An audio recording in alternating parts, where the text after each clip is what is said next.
बुढ़िया, बेटा और बहू। एक थी बुढ़िया, पूरे 90 साल की है। उसका पति की मौत हो चुकी थी। उसका बेटा और बहू बहुत दूर देश जा बसा था। बेटे का बेटा भी हो गया था। बुढ़िया गांव में अकेली रहती थी। जंगल से लकड़ियां बिन लाती और घास काट लाती।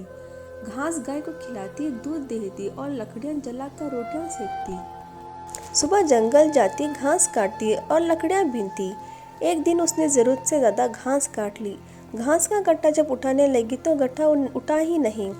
थक हार कर बुढ़िया बोली, अरे मेरी तो मौत भी नहीं आती जो सब दुखों से छुटकारा मिल जाए। तभी अजूबा हुआ, मौत आ गई। बोली, अम्मा चल मेरे साथ। बुढ़िया हड़बड़ा गई, बोली, तू कौन?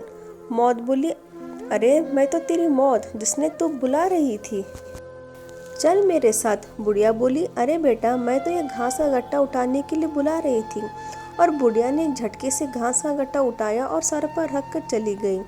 रात को बुढ़िया ने खाना बनाया और खा पी कर सोने के लिए खाट में लेटी कि मौत फिर आ गई। बोली, अम्मा चल मेरे साथ, तेरे सारे कष्ट दूर हो जाएंगे। बुढ़िया ने मोबाइल फ़ोन उठाया और एम्बुलेंस बुला ली।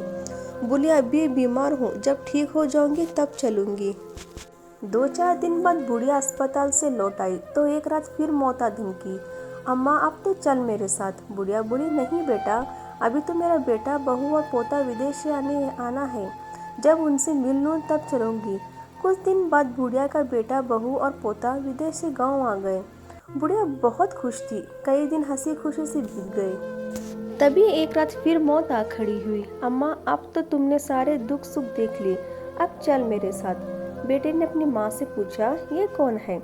माँ बोली, मेरी मौत है, लेने आई है, पर मैं इसके साथ नहीं जाऊंगी। बेटा बोला, अरे अम्मा हम लोग तो कुछ दिन के लिए ही गांव आए थे, 2-1 दिन के वापस चले जाएंगे। तू तो फिर अकेली रह जाएगी, दुख उठाएगी, तो मौत के साथ चली जा, तेरे सारे दुख दूर हो जाएंगे। फिर रोज रोज फोन करके तुम हमें परेशान भी नहीं करोगी। हम ये घर और खेत बेचकर अमेरिका में तेरे पोते के लिए घर खरीद लेंगे। बुढ़िया ने निराश और उदास नजरों से बेटे और बहू की तरफ देखा। वो दोनों चुप खड़े थे। अम्मा बेटे की ऐसी बात सुन के वो मौत के साथ चली जाती है।